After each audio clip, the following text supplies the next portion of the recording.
Look at that. Must be so heavy. The guy with his, and he's got the t-shirt and the whatever, right? And he's got a helmet on. I just thought, if I put the helmet on right now, that's more period appropriate, isn't it? Yeah, he didn't wear anything. There's nothing on the top, so it would actually look like a gladiator. Look at this though, look at that helmet. Massive.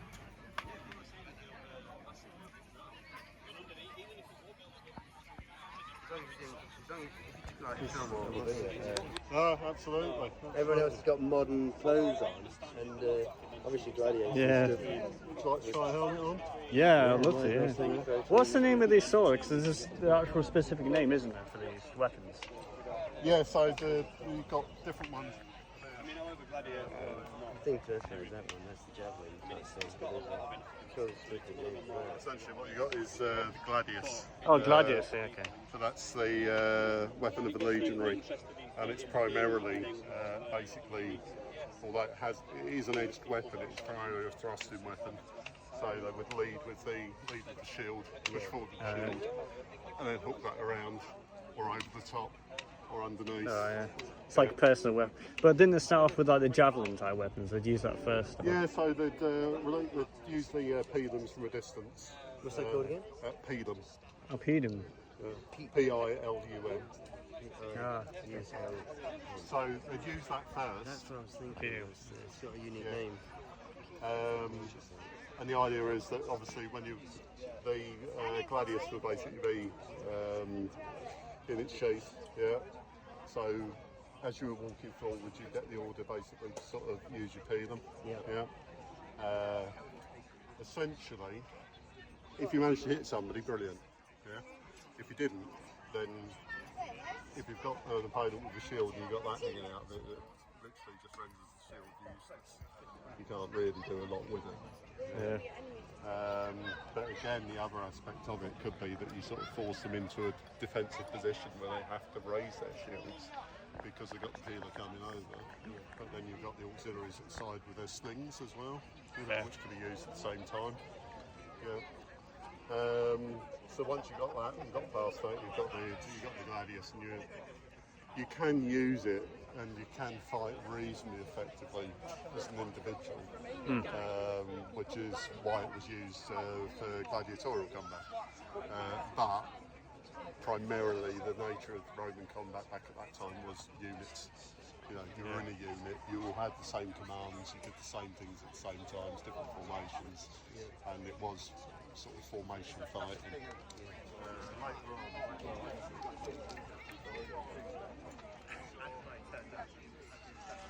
Oh, that's a bit longer, isn't it, that one? So, cavalrymen didn't use the gladius because it hasn't really got that much of a reach. See what I mean? They had a thing called the Sparta. Oh, yeah. And it's longer, a lot longer. Yeah. And again, the weight distribution is completely different with it. Try holding that one. Yeah. There you go. So you've got a lot of weight down at the bottom, which makes the top of the blade fairly light. Yeah. If you try now moving that down towards me, you can start to feel that pressure going up the arm with the weight. Yeah. So the idea is that you should really keep your wrists as rigid as you can and use it in a stabbing motion. Yeah. Well, a thrusting weapon and natural fly. I mean, it can be used for sort of slashing blows and sort of stuff like that. Yeah, I'll give it a hold. Yeah, it's got a bit of weight to that. But when you're looking at basically being on horseback, you're looking at leading along the sword because you've got further to go with it. So that's why cavalrymen use the Sparta. Yeah. Is this heavier on the blade? Yes. You've got fillers on the blade basically to sort of reduce the weight. Yeah. And try and make it a little bit more manageable. You've got a counterbalance there, but not a very big one. The crossguard there isn't, well, it's non-existent, if you see what I mean. But you'll feel the weight distribution is completely different. Oh my god, Yeah, that's a huge weapon, that is. yeah, basically you can feel the weight of the blade on this. Again, the same thing, you can feel Very even heavy more blade, pressure. very light handle. Now, it's a bit heavier than the original, but dimensions-wise, it is the same as a 4th century example. And around the 3rd century, moving into the 4th century, essentially, the gladius fell out of favour. The gladius fell out of favour, and basically started using starteries when they were on the foot. But the nature of it is, as a cavalry weapon, if you've got the momentum of the horse and the momentum of the sword, you don't really need to do a lot with it. All you need to do is basically cut or slash back, and you've got the momentum of both the weight of this and the horse behind you. My area of familiarity with the Tudors. Oh right, okay. We had sword fights and all sorts of stuff going on. There's some pikes here, though, is that some pikes? Oh no, it's more like torches. So that's totally different sort of thing to this. That's completely beyond, I got to 15th century. Oh, yeah. Skip to World War I. Oh, yeah. Yeah. I've got a guy in the village as well. I plays the British for the There we go. It's filming. So, we'll just... As we go, snick, and up comes his head. It doesn't just fit to your shoulder very well, does it? You look like a Cyberman.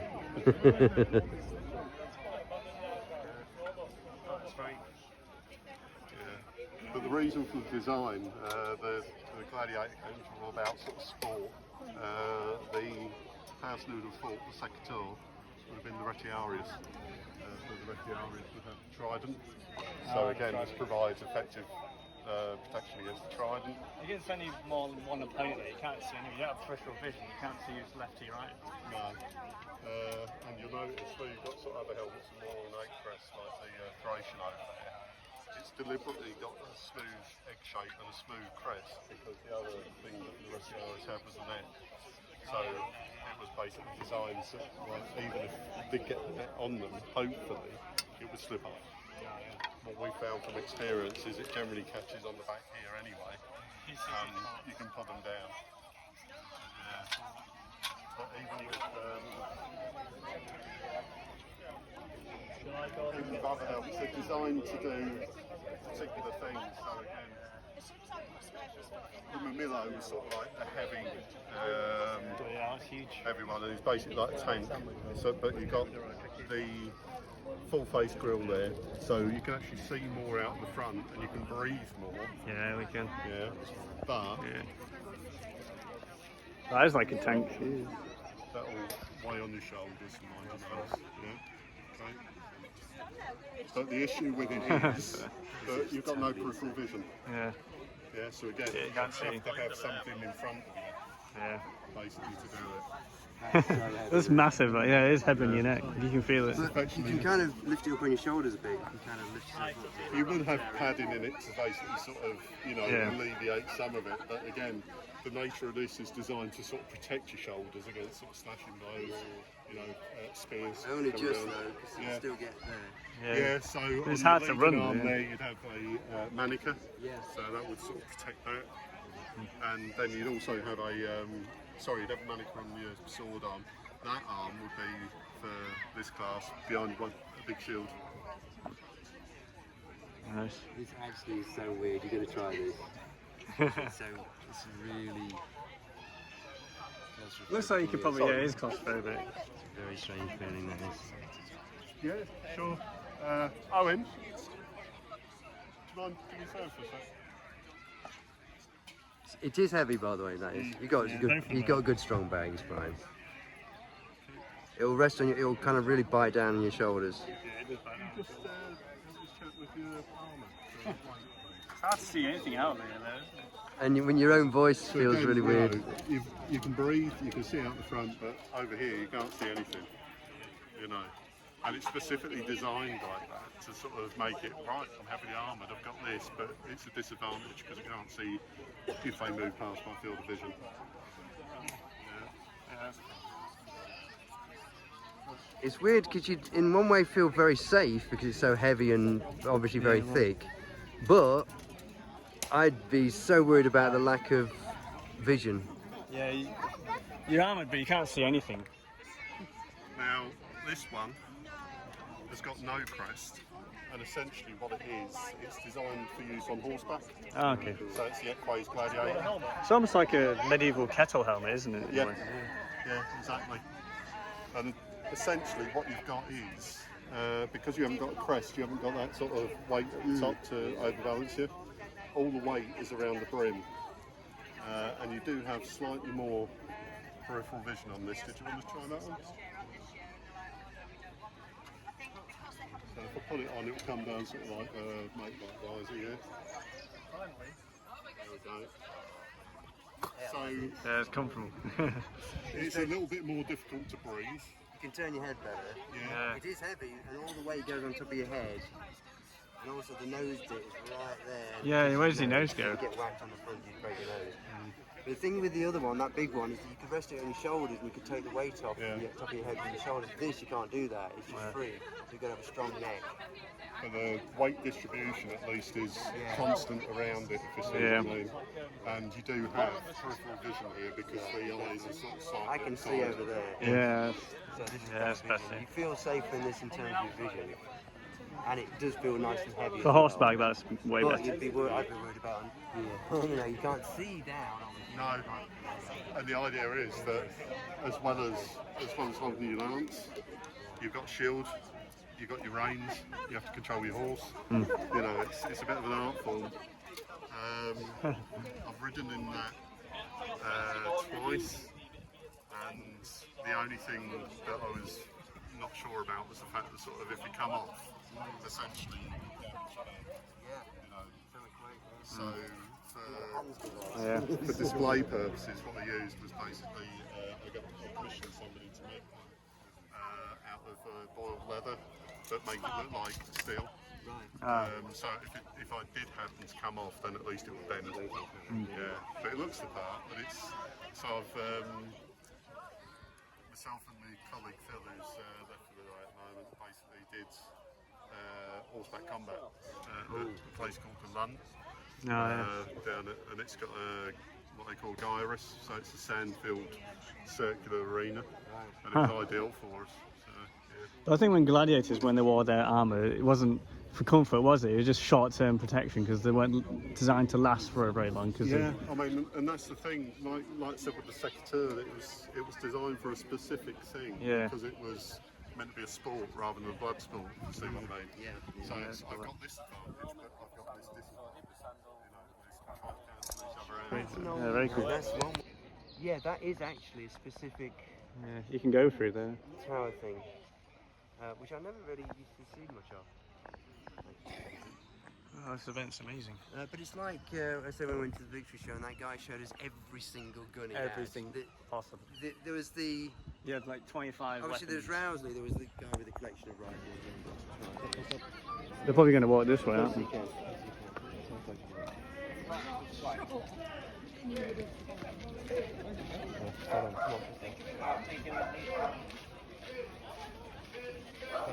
Close distance. Joining the formation. It's just funny. It's like parade when you're behind them. We need to get alongside him.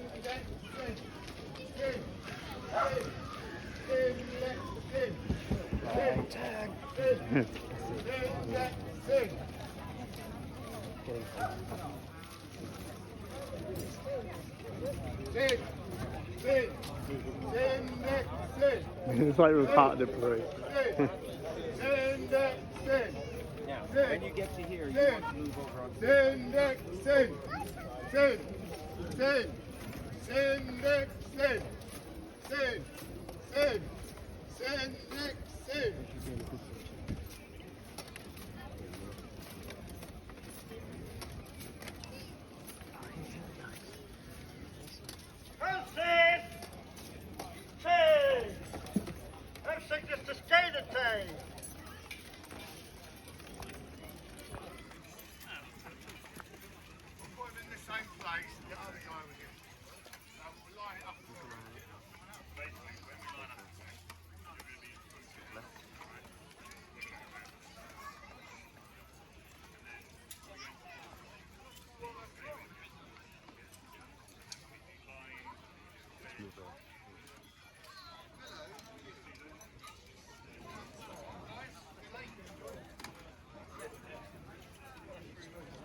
Right, follow the same position in the front.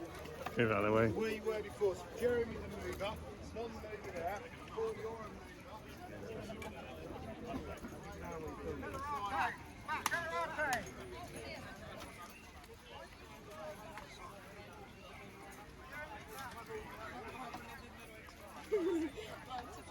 Now we're Everyone's going to be here. Yeah. Well, we've got guns. Not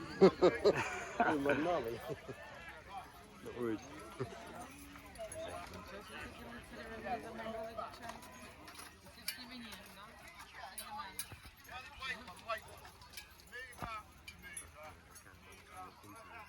Yeah, so where's that? Get out of my way. Everyone's in the way. You are.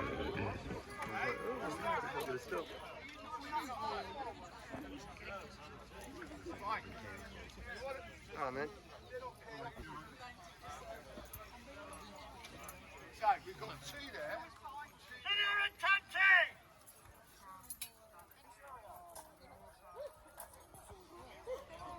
Like a hobbit officer.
Double time, go, right, go, go.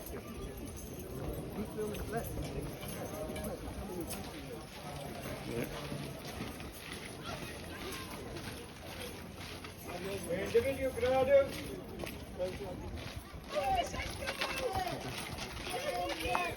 After coming to you, Roman column, then here in front, lead behind, auxiliary at the rear. So ladies and gentlemen, please give a warm round of applause for the Yeoman Street Guard.